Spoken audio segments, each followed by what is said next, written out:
Welcome to Back to the Bible. Today, pastor and Bible teacher Bryan Clark will help you move forward in your faith with eye-opening perspectives on the Christian life from the book of James. Later, Bryan will join Kara Whitney and Back to the Bible CEO Arnie Cole in studio to offer some valuable take-home points. Now here's Bryan Clark with today's message. A couple of days ago, Patty and I were going somewhere, and there was a little boy playing out in his front yard, and he had full costume on like a superhero. The full costume, he had the cape, and he had a mask. And I heard Patty just kind of quietly say, "Oh, that's so cute." We all remember days when we were kids and we wore the costumes and we wore the masks. Those days it was all kind of funny. It was all kind of cute. But wearing masks as adults, it's not very cute, is it? It's not really very funny. We sing these great hymns of faith, but often do so wearing our masks. When we took the survey, 60% of you said, "I feel like I need to hide." What are we hiding from? What's the secret? Why the mask? And what is it we need to know that will allow us to take off the mask and just be honest? This is me. So we want to talk about, if you have a Bible, turn with us to James chapter 1. Some would say that James is kind of a hodgepodge of topics, just kind of jumps from here to there. I would disagree with that. I think there's actually a train of thought, a flow. We'll do the best we can to kind of connect the dots. Verses 1 through 12 were about trials. Verses 12 through 18 about temptation. The common thread was the word of truth. If you're going to endure trials and persevere, you have to believe that God tells the truth. If you're going to resist temptation, you have to believe that everything that's good and everything that's right comes from God. In verse 18, we're reminded that we have been rebirthed. It's likely James got that language from Jesus himself, that we have been born again. We've been rebirthed. How? By the word of truth. When the world was lying to us, God told the truth. And through that truth, we have been reborn. In order that what? In order that we might be the first fruit of new creation. That we would resemble in some way God's redemptive story. That people could look at us and say, this is just a glimpse. This is just the first fruit of what I'm doing, of new creation, that God's story is that he's going to redeem all creation back to himself. And this is just a glimpse of what life looks like, lived under the reign of the goodness of God. How do we do that? How do we live out that mission to rightly represent new creation? Verse 19, "This you know, my beloved brethren." That's actually a little bit mild. The text is really know this. It's rather strong. "Know this, my brethren, but everyone must be quick to hear, slow to speak, and slow to anger." In talking about the word of truth, thinking about it like a seed that is planted in the soil, there must be the proper growing conditions. These three statements reflect the proper growing conditions. Be quick to hear, slow to speak, slow to anger. This is not a reflection of kind of social gatherings. Those of us that are introverts would jump on this. Be slow to speak. See, we're not defective, we're just biblical.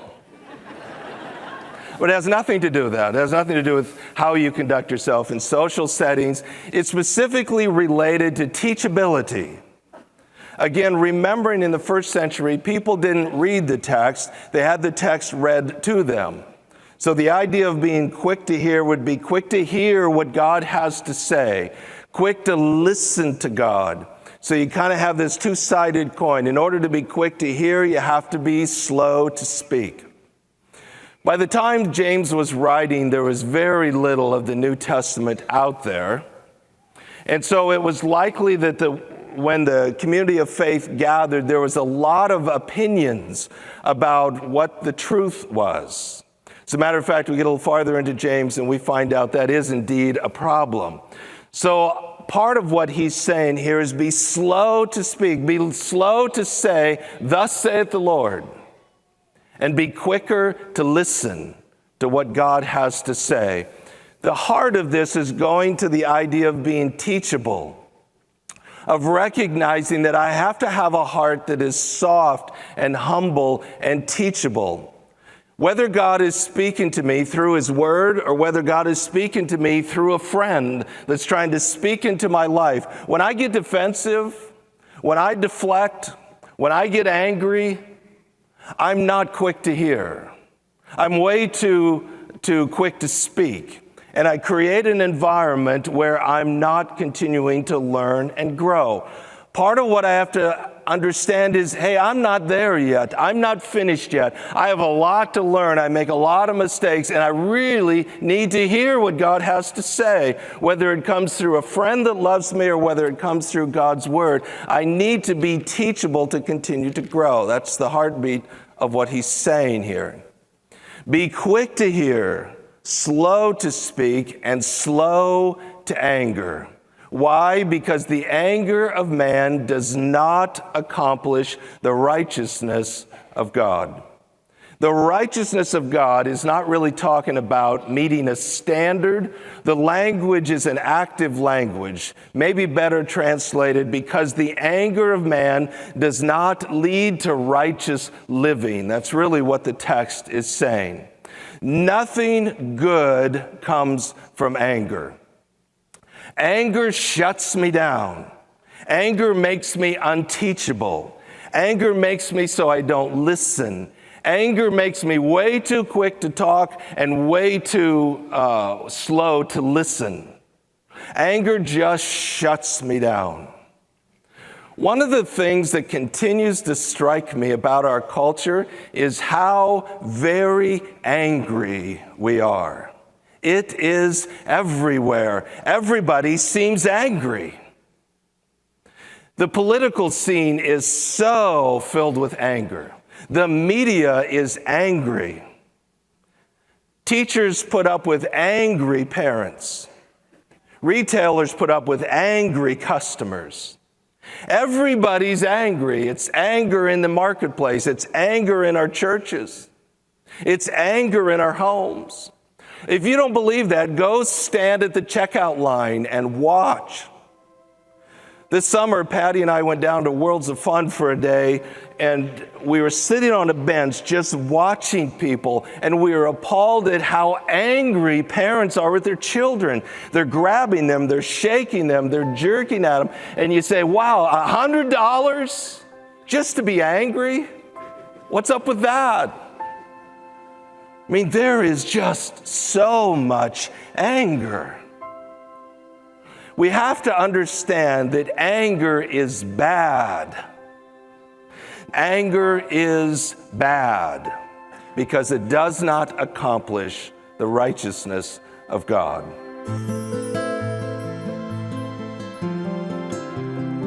We're so glad you've tuned in today. Here at Back to the Bible, our heart is to share God's Word to help you experience a closer walk with Christ and move forward in faith.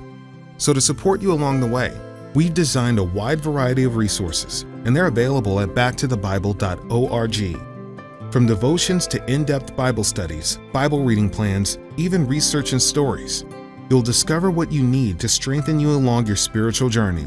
And of course, our Back to the Bible messages with Bryan Clark are also there to listen to anytime you want. Just visit backtothebible.org. That's backtothebible.org. Now Bryan Clark continues our study. We have to understand that anger is bad. Now, as soon as I say that, somebody's going to say, hey, wait a minute. When I read through the Gospels, Jesus got angry. I realize that. Jesus also walked on the water. I don't do that either. It's true. There is such a thing called righteous indignation, righteous anger, which in essence is saying that my anger is so right, so devoid of self, so in alignment with the righteousness of God that God is pleased with my anger. The number of times in your lifetime that your anger is ever so in tune with God and so devoid of self is so immeasurable, there's no point even going there. That's not a loophole. Anger is bad. It's too easy to justify that in my case, my anger is okay. It's justified. It's excusable. It's rationalized. In my case, it's okay. Well, God says it's not okay because your anger never leads to the righteousness of God. Nothing good ever comes of anger. You never accomplish anything of consequence when you're angry. It shuts you down. You stop listening. You stop growing. You stop moving forward. You hurt the people around you. You begin to destroy yourself. Anger is bad because it does not accomplish the righteousness of God. The proper soil conditions are be quick to hear, slow to speak, and slow to anger. Verse 21, therefore, the therefore is rolling out of this statement, the anger of man does not accomplish the righteousness of God. If that's true, therefore, putting aside all filthiness and all that remains of wickedness. The phrase putting aside is actually a clothing metaphor. Taking off the dirty clothes. If I am going to really represent new creation, the redemption to come, then I have to take off the old dirty clothing. Filthiness carries the idea of moral filthiness, moral impurity. Whatever's in my life that's displeasing to God, that's offensive to God, that's dirty clothing, and it has no place in rightly representing who I am as new creation. It's got to come off. The translation wickedness, I think, is a little misleading. The Greek word is mean-spiritedness. I think it's tying back to the idea of anger, saying that we should take off the dirty clothing of immorality. We should also take off the dirty clothing of mean-spiritedness. You get a sense that these scattered Jewish believers had a lot of conflict, had a lot of intensity between them. And James is trying to deal with that. And he's saying, as this new creation, there should be no immorality and there should be no mean-spiritedness between one another. What's the alternative? Laying aside all filthiness and all remains of wickedness in humility, receive the word implanted. With humility, with brokenness. Humility would capture this idea that, hey, I need to learn. I need to grow. I need to listen. I need to listen to what God has to say, whether that's through His Word or through someone else speaking into my life. Humility is not defensive. Humility does not get angry. Humility does not react and deflect. Humility listens because at the core of that, there's a sense in which I know I need to change. I know I need to grow. I know I need to be different. I'm not finished yet. I know that. In humility, receive the word implanted. The word implanted is an agricultural term. Basically means that the seed is planted within me. It doesn't just kind of blow by, but like a seed that's carefully planted in the soil, it roots and it begins to grow and bear fruit. Why is this so important? Which is able to save your souls. Now, what does he mean by that? Whenever we see this save your soul kind of language, we tend to define it really narrowly and really rigidly. But again, understanding the New Testament talks about salvation in past, present, and future terms. It isn't always a reference to whether or not I've trusted Christ as Savior. It's saving me from the destruction of my anger. It's saving me from being unteachable. It's saving me from disastrous choices. It's saving me from the despair and the destruction if I don't listen to God. So the seed that's implanted in me is going to save me from myself. It's going to save me from making a mess of my life. It's going to save me from hurting the people around me. Verse 22, but prove yourselves doers of the word and not merely hearers who delude themselves. There's a huge difference between a doer and a hearer only. Interesting phrase, hearers only who delude themselves. In other words, hearers only think they're spiritual.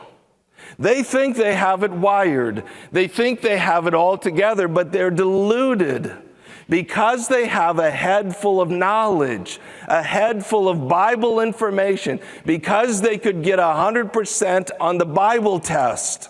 They think that makes them spiritual. Over the years, I've known many people that have a head full of knowledge, but they're not teachable, they're angry, they're not humble, they're arrogant, and they aren't spiritual in the slightest. Just because you have a head full of knowledge guarantees you nothing. You must be a doer of the word, not a hearer only. James then has an illustration of a hearer.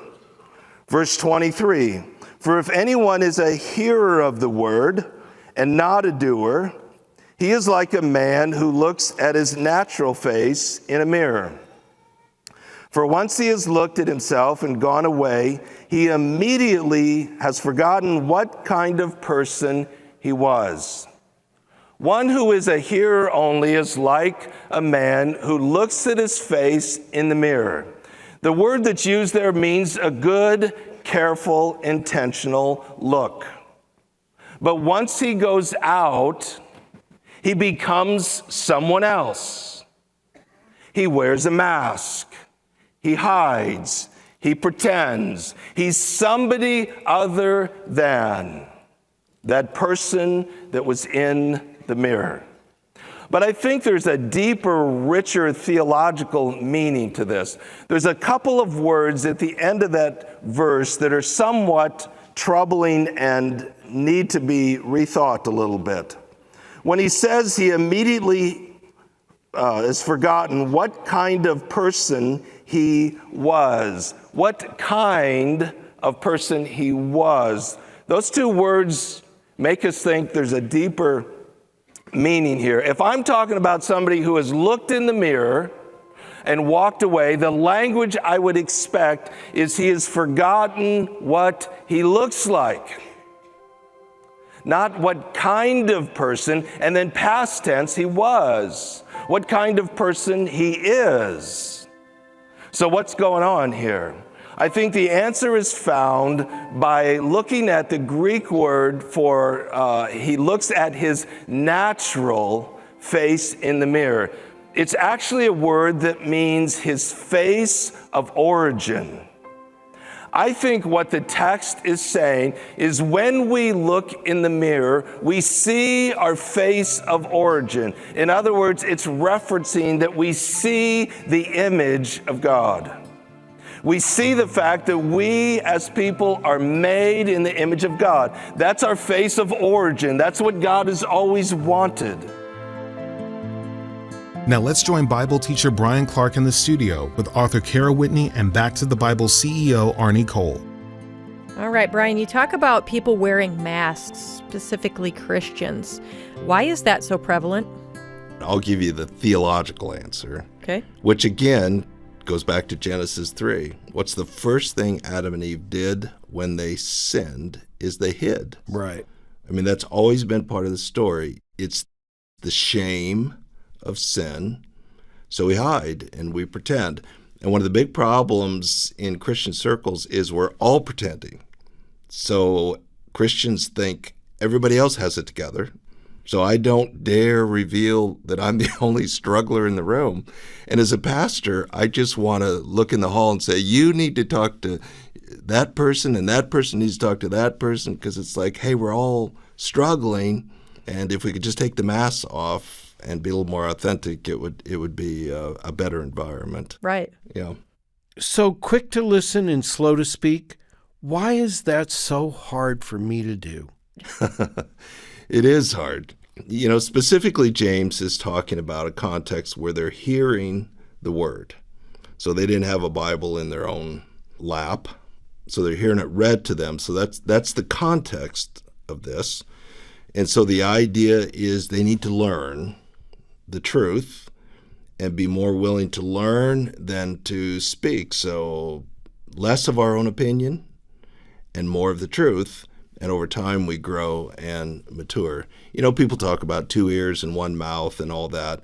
But the bottom line is it's saying we need to be much quicker to learn what God has to say than to be so focused on what we have to say. So there's a difference between being a hearer and a doer. Can you talk about that difference?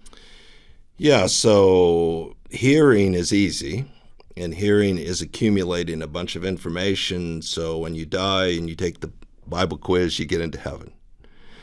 But really, if what you're learning doesn't make its way into life, you've missed the whole point.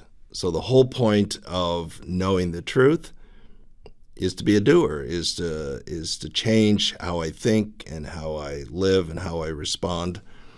And James uses the imagery of a mirror. You look in a mirror, you see something's wrong, but you don't address it, then all you were was a hearer, but you're not a doer.